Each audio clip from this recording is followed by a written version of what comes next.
That means don't sit around for waiting for things to happen. Take matters into your own hands. Shape your life yourself, like you would create or shape your Scrum yourself. Life is about creating yourself.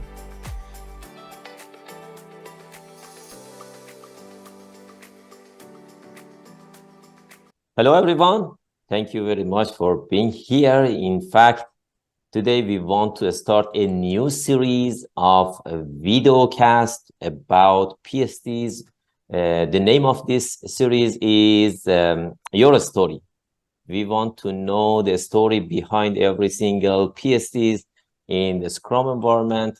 And I know that it is an interesting, context that you are interested to know more about PSTs and how you can learn from them. And I believe that it is our responsibility to circulate our knowledge and our experience.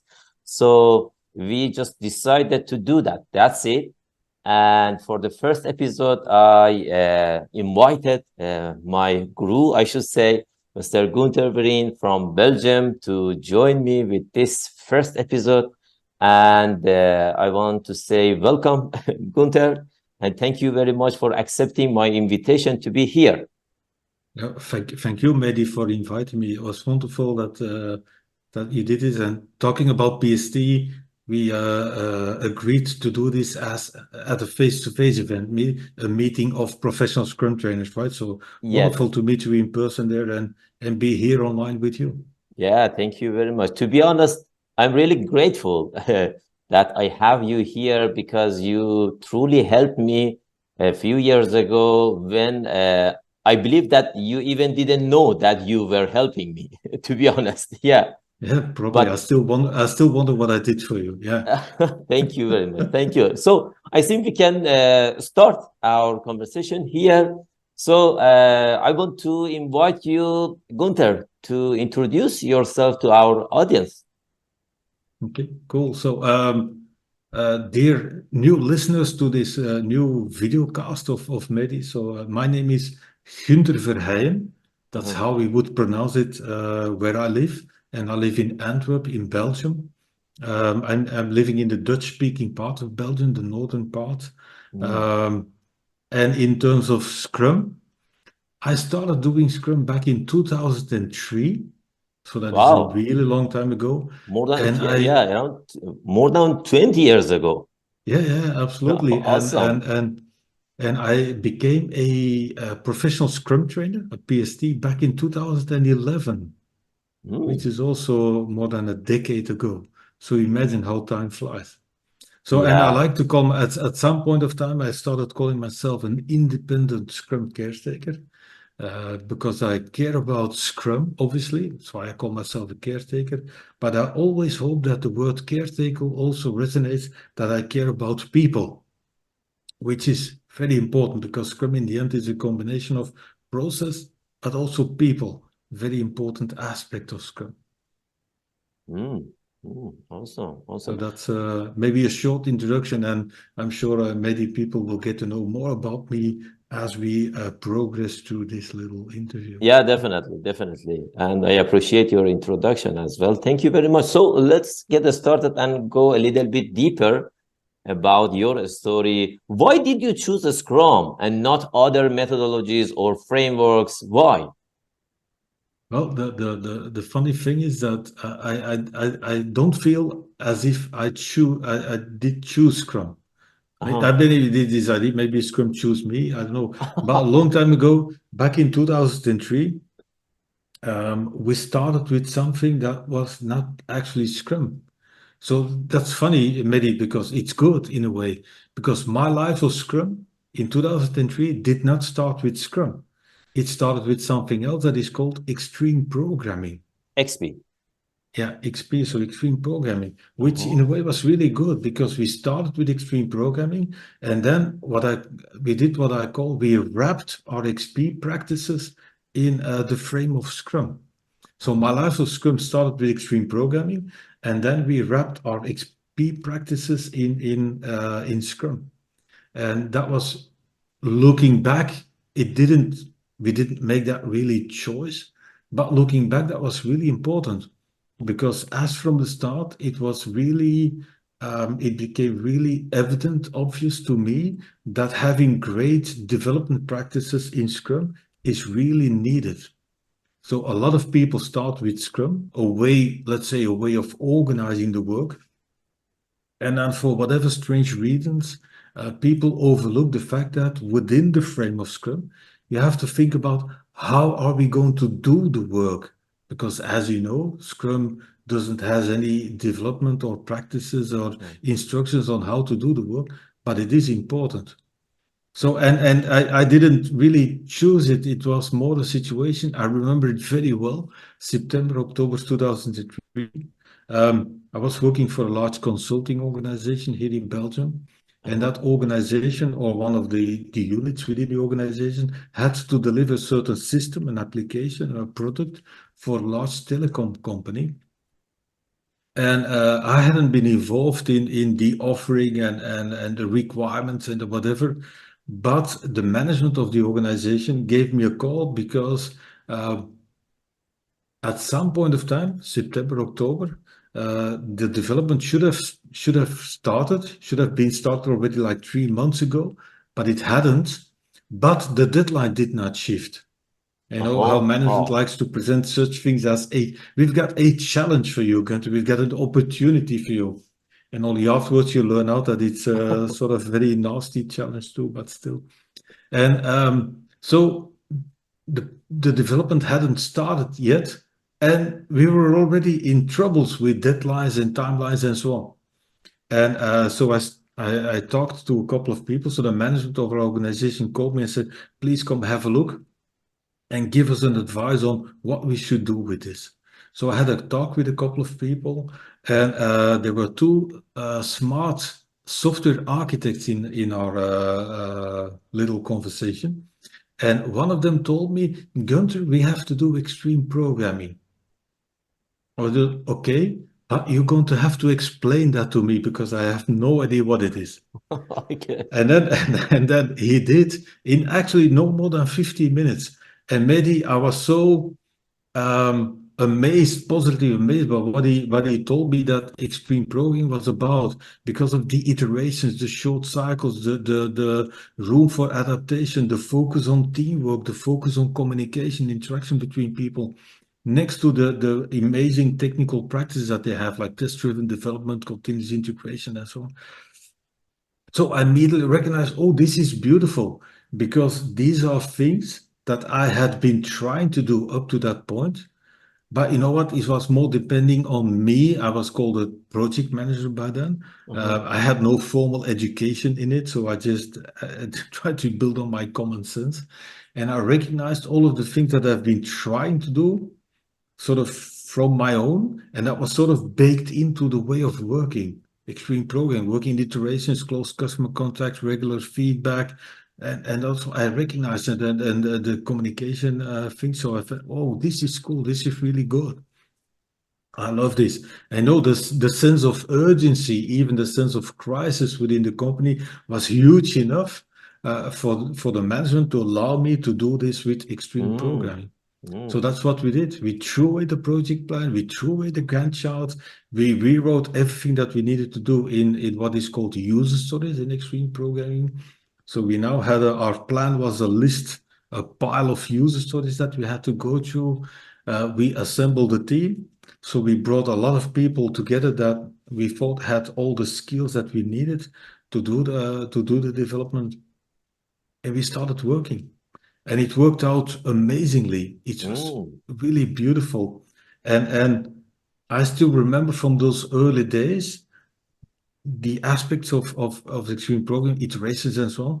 But what I learned afterwards in my sort of, let's call it a very long career in Scrum, over 2 decades of Scrum, what I've learned was so important in those days, working with those people, two very different important things. So we started with the problem and we assembled a team around the problem. Around the Which, problem. Mm. yeah, so we had all the disciplines to actually tackle the problem and develop that product or that system.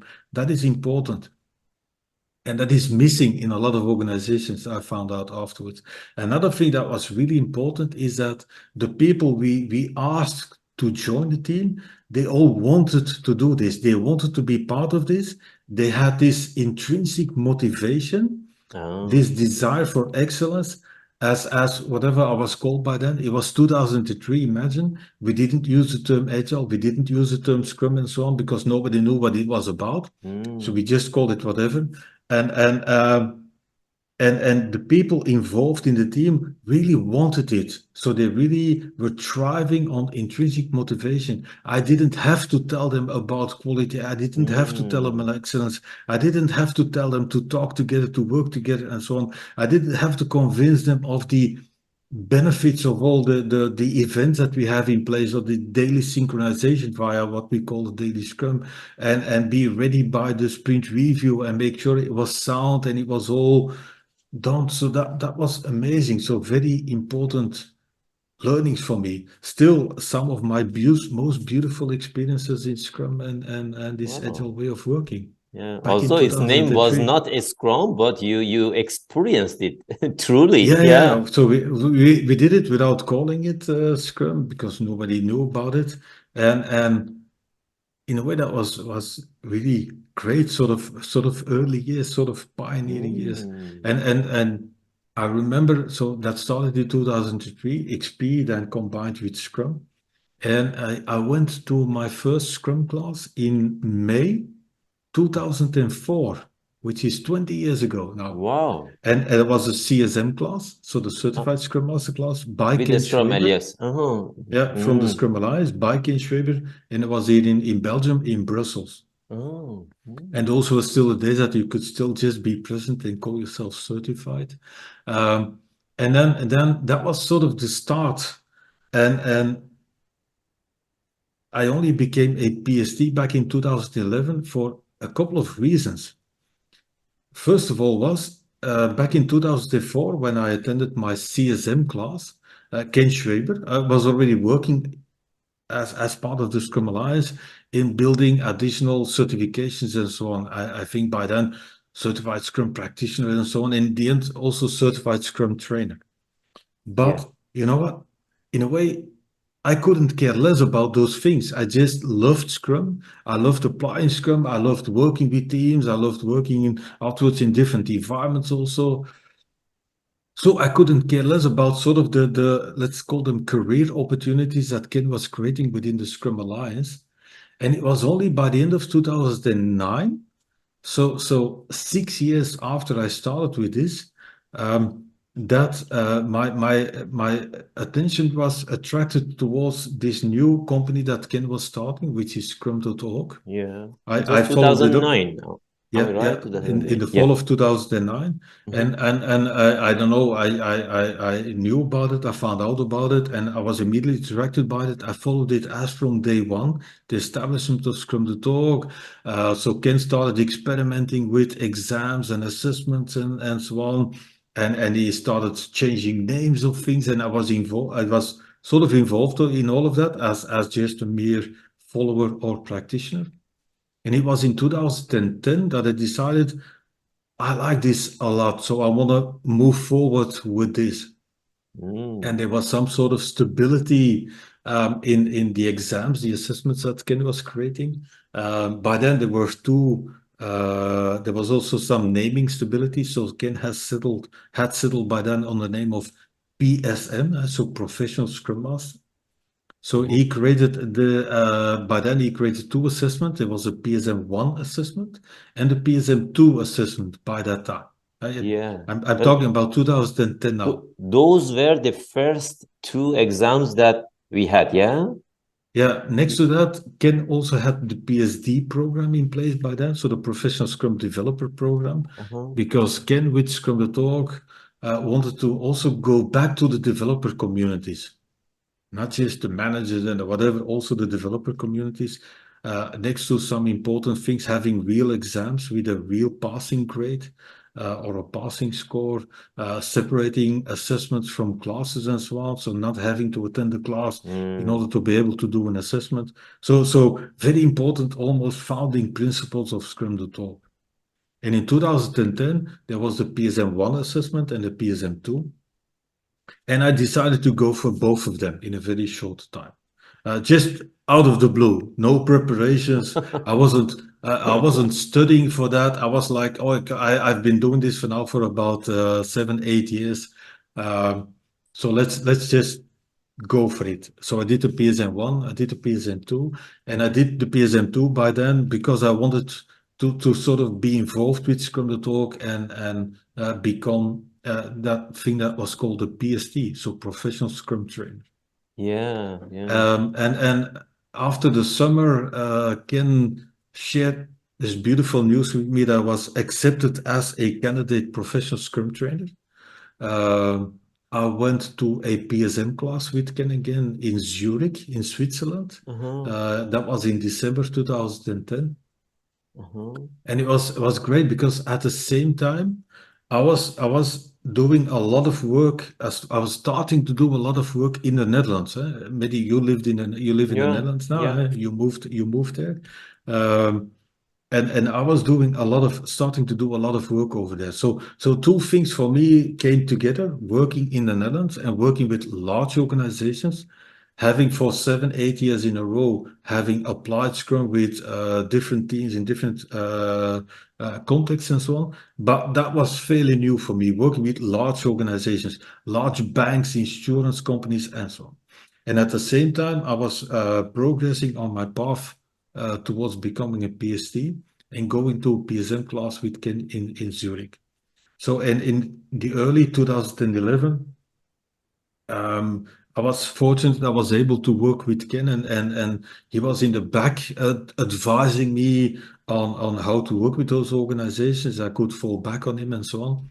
At the same time, I was on my path of becoming a PST. I remember in April 2011, I went to the first beta version of the PSPO class. So at Uh-huh. that point in time, we had PSD and PSM, Yeah. the class and certifications or assessments. And in April 2011, I went to Amsterdam in the Netherlands to attend the beta class of the PSPO Who was the trainer? class. Again, Ken Schweber. Ah, Ken Schwaber. Mm. Yeah. And after that class, I did the PSPO 1 assessment and the PSPO 2 assessment. We had a level 1, level 2 by then. And then, based upon my assessments, and Ken licensed me to become a PST. So Mm. not really in short, but that's how I became a PST. From starting with Scrum in 2003 and then 2010, 2011, becoming a PST. And since Wow. that day, I've always been a PST for those more than 30, about 13 years now. Yeah. And how many PSTs were you in 2011 with the I Scrum have Dot? I have no idea, not a lot. So I think there's probably a few people in the community that have been around for slightly longer than I have, but I'm certainly one of sort of, let's say, the most sort of ancient The first PSTs PSTs, around. first Yeah, PSTs yeah, with the Scrum Dot. yeah, Awesome, awesome. Okay, so now it is around 13 years. Yeah, now 2024.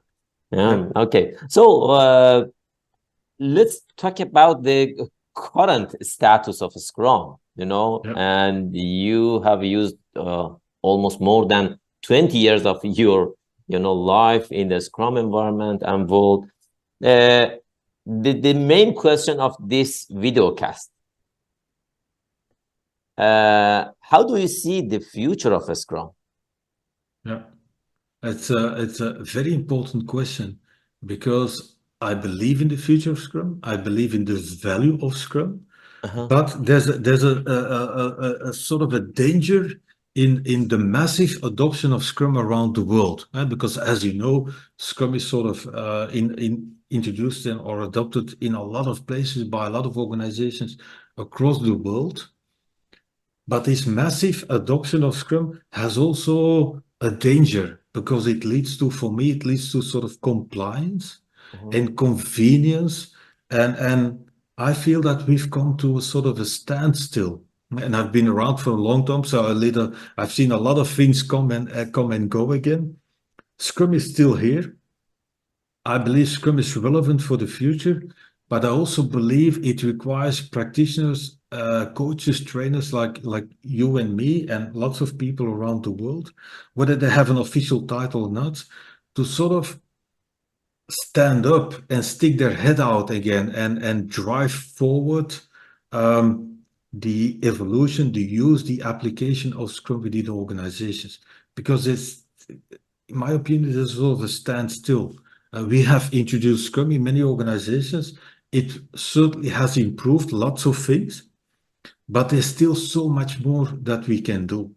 So, and I believe that we should go for a sort of try to drive forward big disruptive change, because introducing Scrum should be highly disruptive.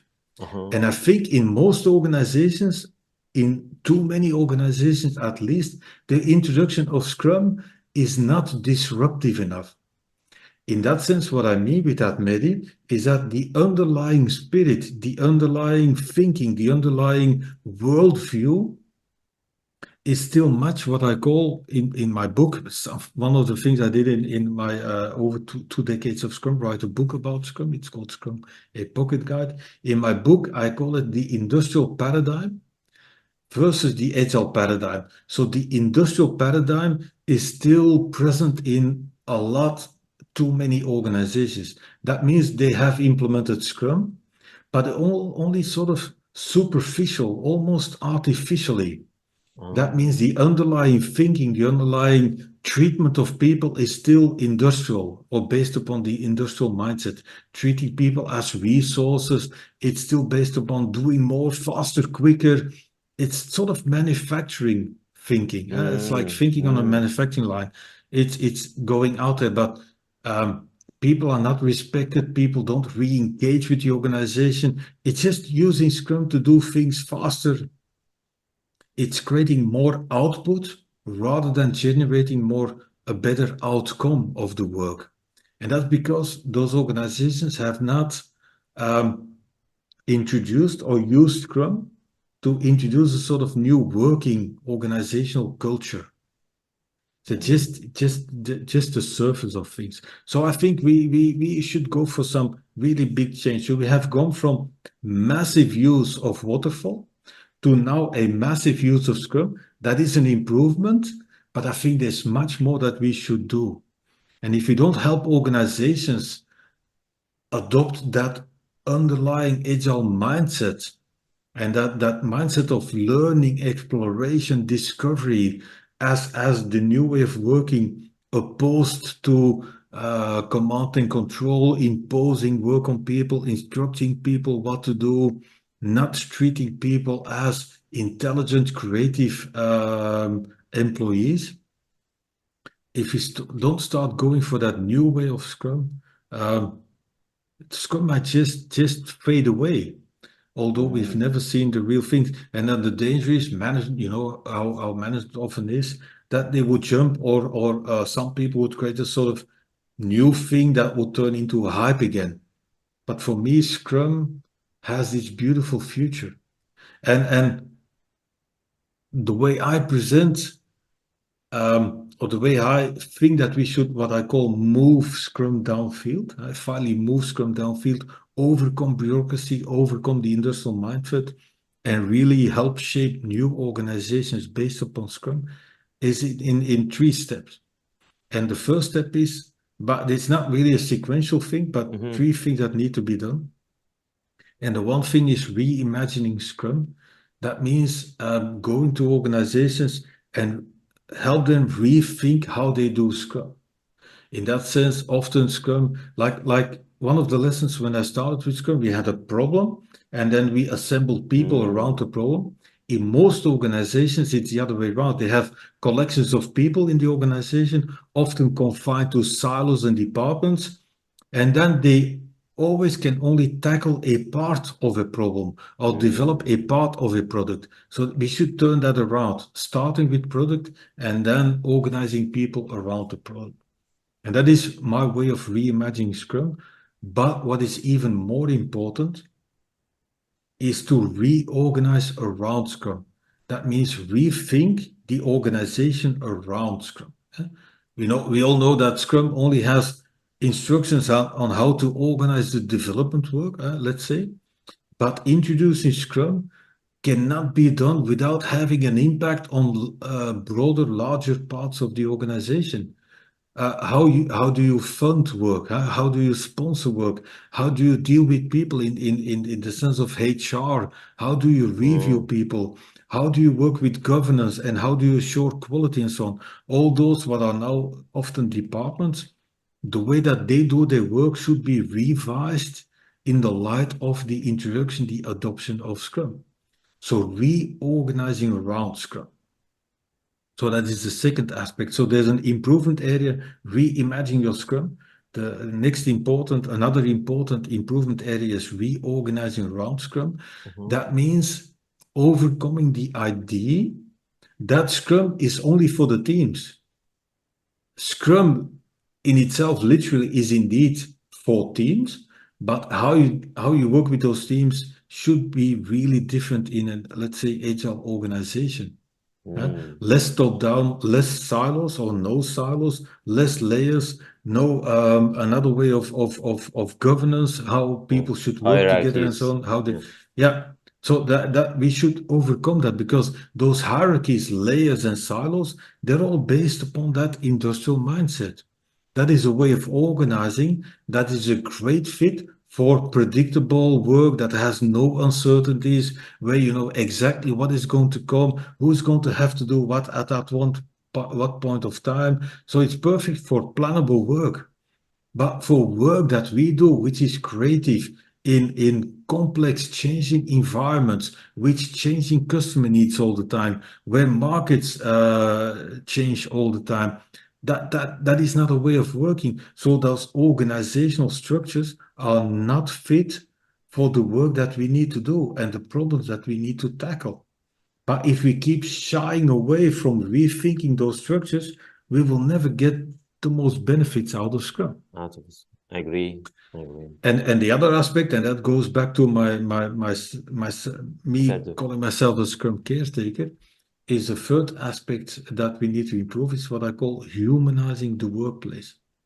So Uh-huh. reimagining Scrum, rethinking how you actually do Scrum, reorganizing around your Scrum, and doing that in the meantime, humanizing the workplace, creating more humane working environments for all people involved.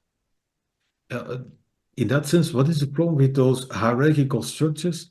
It's all, a lot of things are imposed on people.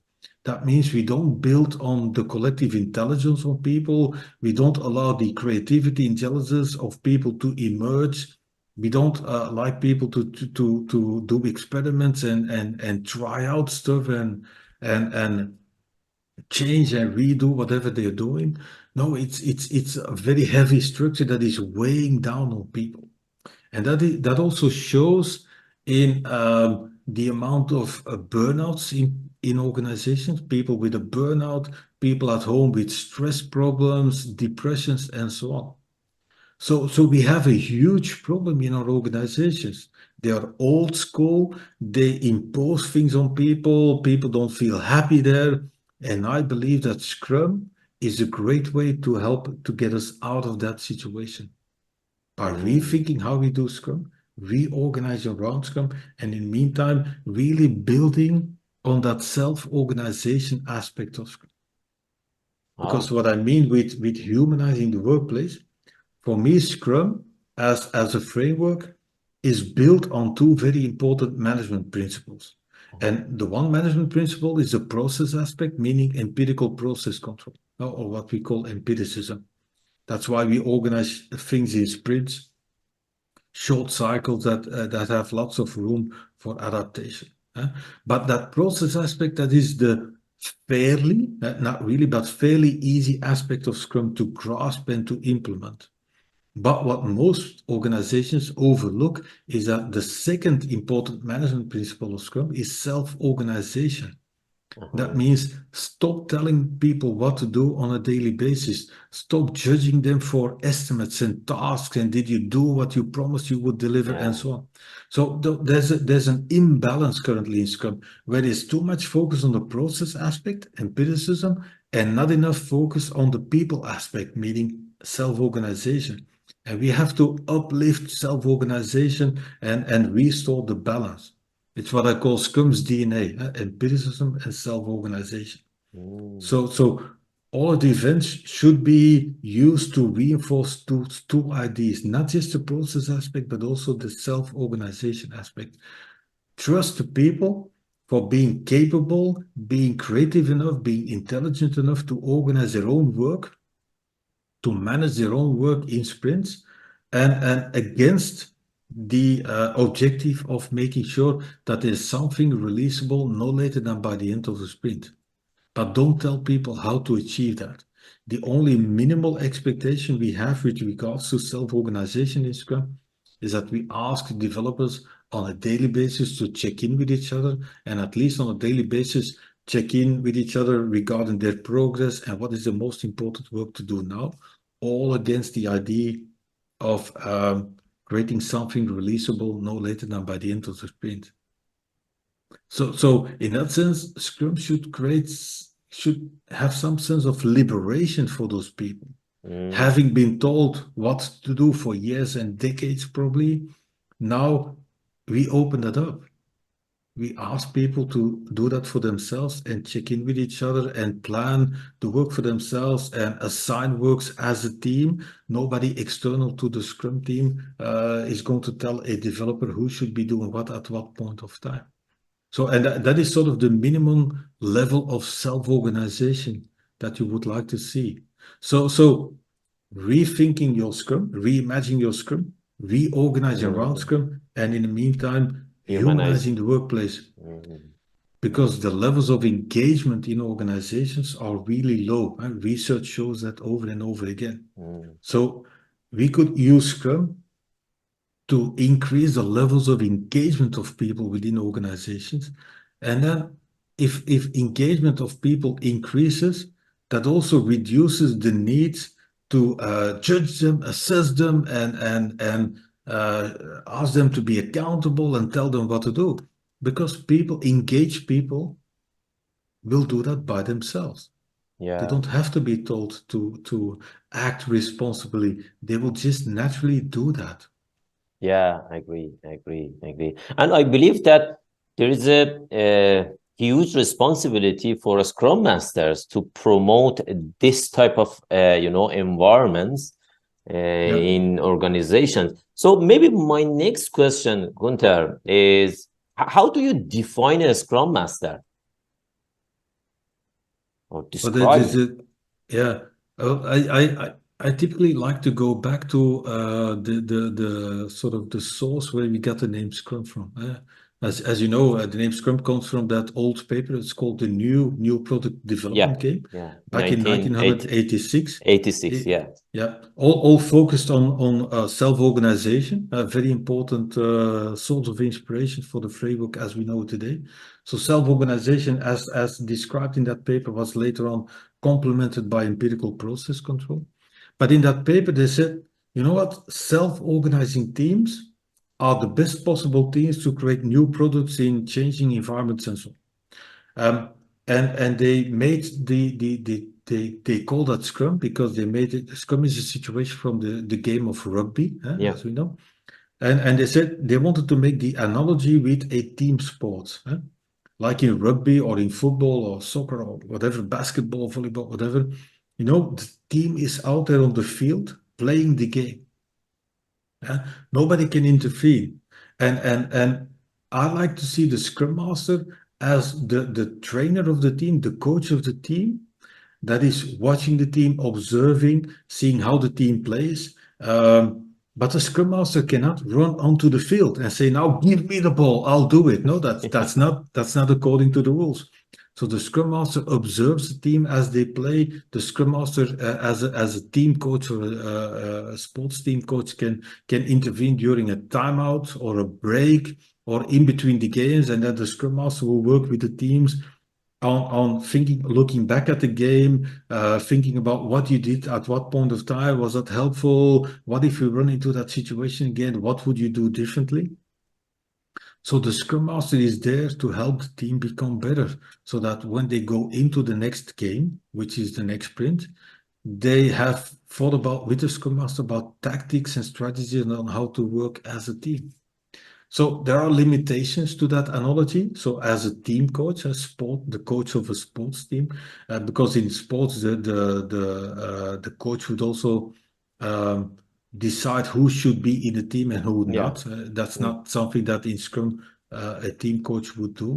But that is for me the Scrum Master role, observing, thinking, bringing ideas, tactics, helping the team think about how to tackle those types of problems. How did we work together? What did we achieve? How to do better in that? Mhm. But So Gunther, that person oh, next sorry, to go ahead. sideline, not being able to intervene during the game, but at the right time. Yeah, Mm. go ahead, Mehdi. But Yeah. don't you think if a Scrum Master wanted to be effective, they need to know the work? How a Scrum Master can coach a team of, for example, developers, while they don't know what is the process of product development or delivery or these things. Yeah. I just want to know your idea about that one. Well, I've done software development a very long time ago. So Uh-huh. I've got some technical background. I also have a technical grade as an engineer in electronics. So I have some technical background. I've always found that having that technical background has really been helpful in working with teams Uh-huh. because because I can ask questions and I can sometimes ask very uh, not direct questions, but questions that are based upon my own experience. On the other hand, what is always really helpful also for the Scrum Master is to be a mirror for the team. eh? Oh. Just ask Mhm. questions and don't tell them what to do. And sometimes you have to pretend as if you've never seen something before. And then, okay, ask me, what are you doing there and why did you do that? Although you might have seen this like 1,000 times before, still again, show some sort of openness and ask the team open questions. But always because it helps the team share it, put words to it, make it explicit, and act as a mirror. Just point it back, reflect back, ask additional questions, and why this and so on. And in that sense, that is for me a very powerful technique to help people come to insights for themselves. Mm. It also requires a little bit of humility, I believe. It's dangerous that we as Scrum Masters would potentially think that we know better than this really great group of creative and intelligent people. So be humble about your role. It's good for yourself, but I think it's also the best for the team. So, and in that mirroring function, I'm not sure that you have to be really an expert in the game itself Uh-huh. because our role is to help people become better. And sometimes not being expert might be really helpful in not having a deep understanding and allowing people to explain it anyhow. So, guys, I'm not an expert. I've never done this. Can you please help me understand what is happening, what is going on, how you do things like that? Because often it's really helpful for people to just explain it. So as a Scrum Master, you can be in a way sort of actively present without telling people what What to to do? do. Our role is very indirect, helping the team come up with new ideas, new solutions, also making sure that everybody within the team is able and has the courage and feels the safety to speak up. Because if you want to build on collective intelligence, then you want to be able for yeah, I want everybody to be able to speak up and share their ideas. And not like, you know what, I've never done this, I don't know this. No, you're part of the team of developers. Please speak up, ask questions. And you would hope that even the most senior people would still listen to people that are new at this. Because from that conversation, they might still get new ideas. And even there are no stupid questions in that context. There's Mm. only collaboration. So thriving on collective intelligence is important. And as a Scrum Master, we want to make sure that we see everybody speaking up and that we don't see people sort of being scared to speak up or pulling back all the time or So and that's also a role. So okay, now everybody just all is am I correct to see that? I felt like you wanted to say something. Is that true? Those types of things, that is our role. Yeah, And it is important for such a team to have that person taking a more like a neutral position. Uh, Not having an interest in scope, not having an interest in the technical tasks and the implementation and the priorities and so on, but just asking questions, helping the team to become better, helping them think about strategies and tactics to play the game. mm, That is for me the role of a Scrum Master. And it is very important in what I call that future state of Scrum, because Scrum Masters do a lot of things. Yeah? But Scrum Masters are not just there for the team. They are also there for the organization, organization managers, as well. stakeholders, and Yeah. so on. Because the idea is, as a Scrum Master, to help the organization and in a very broad sense, get the most out of Scrum. Mhm. That means not just limiting yourself to work with the team, but also address the organization, address people, managers, stakeholders, and so on. So, and those three improvement areas that I described, reimagining your Scrum, reorganizing around Scrum, and humanizing the workplace, is very important. Scrum Masters should, for me, drive forward those changes. Mm. And that means in organizations that have massively adopted Scrum, and that's sort of the end of it, um, that is a sort of huge new status quo situation. And Scrum Masters should challenge that status quo, be driven by the idea there must be a better way. No matter where we are, what we have achieved, there must be a better way. So Mm. I'm trying to give those three sort of pillars or ways to improve Scrum as inspiration for Scrum Masters to start challenging the status quo within the organizations. Yeah, great. We have now done Scrum, but let's have a look at our Scrum anyhow. Let's have a look at how we have organized around Scrum. And let's have a look at the engagement of the people involved in Scrum. And driven by this idea of challenging the status quo. And by doing that, challenging them, asking questions, being a little bit of a provocative person, um, questioning how things are currently happening, even with Scrum, and challenging the status quo to discover improvements, things that can be done better. So challenging the status quo, a very important thing for a Scrum Master to do. Yeah. To ignite new moves, Yeah, in the team. Yeah, I loved yeah, it. Loved it. Gunther, thank you very much for, explanation of these things. So, time is short. I think we can go for next question. Tell us a little bit about your books. I'm not sure if you just have one book in a few versions or you have more than one books. Would you please explain a little bit about that one as well? yeah. So I officially have two books out. Uh-huh. The one is probably the most known. It's called Scrum: A Pocket Guide. Pocket guide, yeah. I wrote the first edition of that in 2013.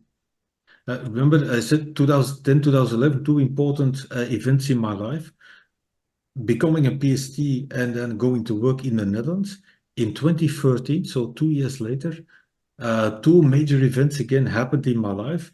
One of them, I gave up my position as a principal consultant and I started working with and for Scrum.org. So I started working with Ken Schwaber as his partner at Scrum.org. Uh-huh. And around the same time, I also wrote that book. It's called Scrum: A Pocket Guide, the first edition. And then it was doing great. So I created the second edition of that book. There was a German version Oh, created. I translated it to Dutch myself. In the end, in 2019, I published the third edition of that book, Scrum: A Pocket Guide. Um, and I'm now currently working on a fourth edition. So wow. edition four of the same book, still tweaking, fine-tuning. It's not really major changes, but just tweaking, formulating things differently, making it a little bit more open than just for software development people or people in the software development industry. Um, so I'm now again hoping that this edition 4 will be the Mm. final and ultimate edition, but you never know. Yeah. It has been translated into French. It's been into traditional Chinese, I believe. Um, there's been somebody working on a Polish edition of it. I've helped people translate into Italian and Portuguese. Mm. So quite amazing. Yeah, Yeah, quite yeah, amazing. agree. So And and I sorry, hope the go ahead. fourth no, I hope the fourth edition will be out this year, but I Yeah, can't it really was my promise next that because question. yeah, because already a year ago I had this ambition to create this update, and it's only now recently that I've picked up on that work again. And the other book that I have out is with O'Reilly, the US publisher. It was accredited in 2019. It was published in 2020, and it's called 97 Things Every Scrum Practitioner Should Know. Ah, 97 yeah, Things yeah, Every yeah. Scrum I have read Practitioner it. Should Know. Yeah, I read Yeah. it. Yeah, So it is a book with 97 articles about Scrum yeah, from people around the world. So yeah, my yeah. role was to look up people that wanted to contribute, that had something meaningful to contribute, and then read their contributions, edit them, make suggestions, and so on. And then I've compiled them into a book. I've ordered them. I created some themes for the articles. So, and I'm actually really proud of that book. 97 Yeah, things yeah. that exist, I believe, in a Japanese translation, traditional Chinese, and Polish. Awesome, So awesome. actually, only two books in a way, but different editions or different languages available. So quite amazing. And this idea I have about the future state of Scrum, moving Scrum downfield, I'm going to write a book around that too. So that's my Oh, next writing project. So first updating my existing book, uh, and then I want to create a new book uh, because I really think it's really important that Scrum practitioners around the world start moving Scrum downfield, mm. getting Then more next out week, of their Scrum. next next year, sorry. Yeah, realistically, probably in my mind it would be this year, but yeah, Mm. knowing that what effort it takes to write a book, it's probably more realistic next year. Yeah. Yeah, I can imagine. I really loved your Scrum Pocket Guide book. It helped me a lot. The second book, yeah, I read it. Yeah, it was great as well.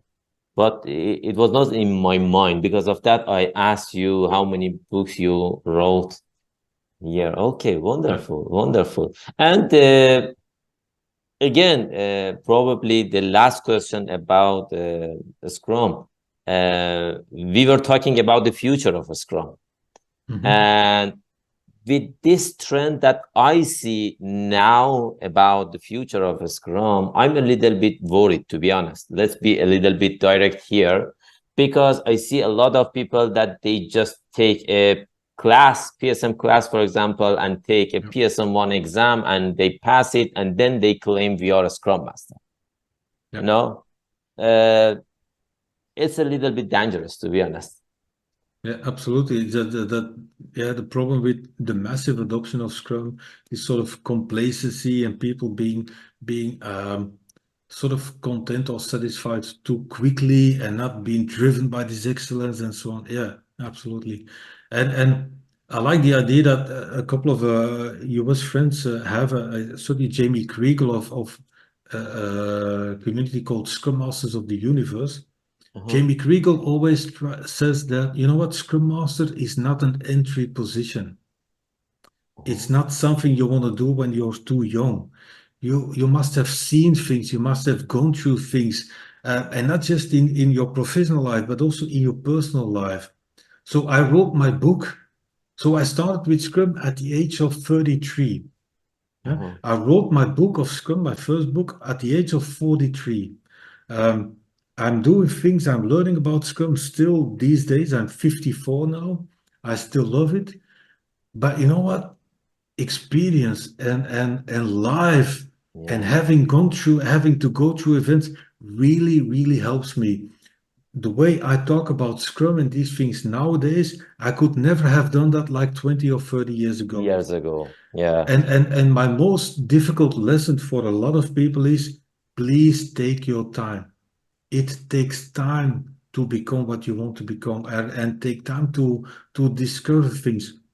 So I've got this little statement in my room here, my home office, and Uh-huh. it says, life is not about finding it. Life is about creating yourself. Wow. Life is Awesome. not about finding yourself, life is about creating yourself. And that is so important. And that is really helpful. So um, it took me sort of 7 years, 2003 until 2010, to take really the next really step. That was a huge step in my sort of career. But if I hadn't taken the time of those 7 years, I would never have Never. been able to tackle that step the way I did. So take your time. It's okay. And that Wow. is an Loved it. important lesson. Yeah. Loved it. I think this sentence will affect a lot of people when we publish this video. Yeah. Thank you very much, Gunther. Thank Yeah, you. you're welcome. Thank you, Mehdi, for having me. And one question here. How do you serve the market? You have a lot of experience and knowledge. So you Yeah. mentioned we need to humanize the environment, Yeah. especially Scrumble. So our responsibility is to circulate our knowledge and experience. So Yeah. how do we serve others? Well, the problem is sort of balancing things because I also need to make some money because I need some income to feed my family Yes, because definitely. they Yeah. got a complex family, and and uh, and I'm the only one make having an income in our little family.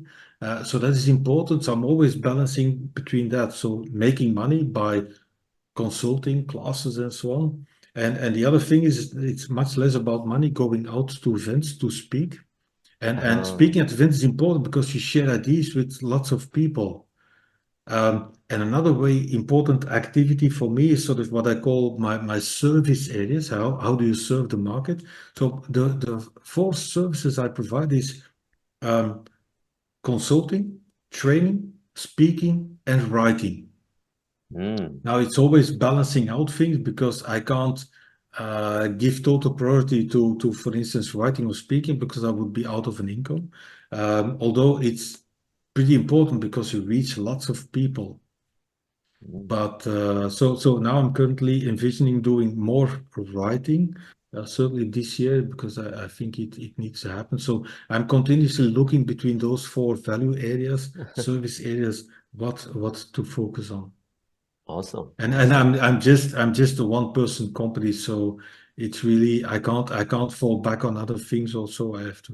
It's also a choice. I have to do this all by myself, which I like, but it makes pretty difficult. So currently doing a lot of talking at events because I've been invited a lot of events and people ask me to focus a lot on that humanization aspect.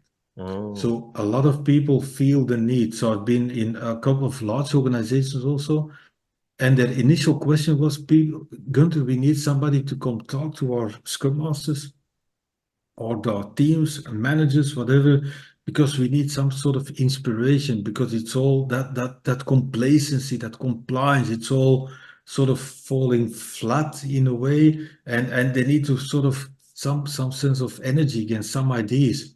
So I share those three ideas with a lot of focus on humanizing the workplace, but also reimagining Scrum, reorganizing around Scrum. And that seems to help people. It seems to inspire people. So mm, for the time being, I'm going to keep focusing on that because I think that is needed to shape the future of Scrum. Because like mm, life is about creating yourself. Scrum is also about creating it ourselves. We have to do this. We have to step up and keep shaping and creating Scrum within organizations. awesome, awesome. And which courses do you offer?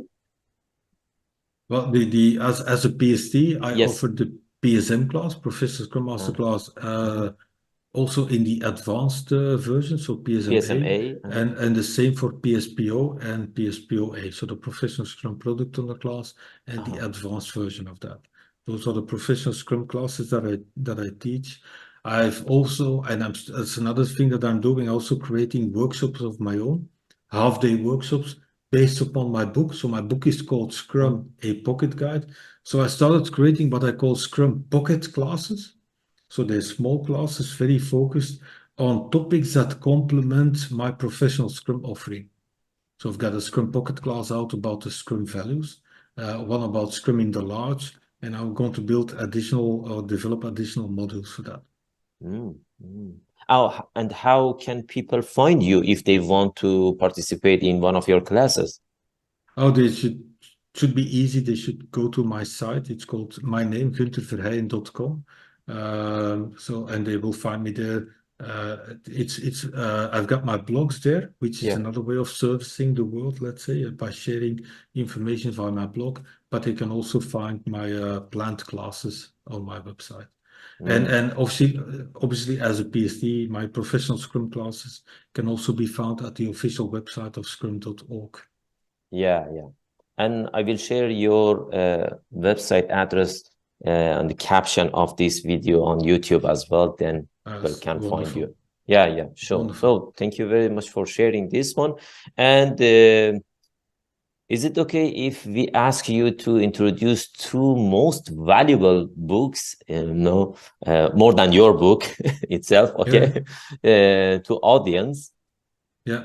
Yeah. Well, the two books that if I look back at my sort of long history of Scrum, let's say, the two books that have been really, really important for me, really almost foundational, is actually the first two books about both Scrum and extreme programming. So the Oh. first book about Scrum was Agile Software Development with Scrum. It was created by Kate Schwaber and Mike Beadle back in 2001, 2002. And the first book about extreme programming was by Kent Beck, so the Uh, sort of the big leader of the extreme movement, and he wrote a book already, I think, in 1999. I read it in 2003 as we started with extreme programming, and it's called Extreme Programming Explained. So XP mm, Explained, a mhm. white book, the original one. Those two books are for me really fundamental. And I think in the way that they describe both Scrum as well as extreme programming, I think is still relevant today. And has he updated the book Yeah, later so or? Yeah. Ken Beck, I think around 2003, 2004, updated the book. So Extreme Programming Explained, there was a new edition, and he totally rewrote the book, which wasn't a really great thing to do. Because he suddenly expanded XP with additional Ah, practice that had primary practice, secondary practice, and so on. So that almost extreme program, extreme focus was lost a little bit, and I think it created a lot of confusion with people practicing XP by then. uh-huh. So So maybe you that was, recommend we go to the first version? Yeah. yeah, I would always go for the first version. It's the one that has a fully white cover. So the next edition had a white cover with a green border around it. Yeah, Awesome, awesome. Okay, Gunther, thank you very much. It was a sweet conversation, I should say. yeah, thank Just you. to wrap it up, I want to ask you a very specific question. Mhm. If you wanted to squeeze your life into just one sentence, what would that be? It would be that thing is here on my box. Life is about creating yourself. Mm, That mm. means don't sit around for waiting for things to happen. Take matters into your own hands. Shape your life yourself, like you would create or shape your scrum yourself. Life is about creating yourself. Okay, thank you very much, Gunther. I really loved this, interview. Yeah. And Okay. any last sentence or words if you want to share? Yeah, the floor is yours. No, thank you. Thank you everybody for listening, for watching. Keep an eye out on the next episodes that Mehdi will create in this thing. Really happy to be able to share my story as part of the Your Story series of Mehdi. Yeah, thank you very much, Gunther. And I really, really, with my heart, appreciate that you accepted my invitation. And I'm grateful that I have this opportunity to be your host as well. And hopefully it can be a helpful movement to our audience in the Scrum world and helping them to get better understanding of Scrum and Agile way of working. So thank you very much all. And we'll see you then next in another interview with another PST. Gunther, thank you very much. Okay, thank Bye. you, Mehdi. Bye-bye. Yeah, bye-bye.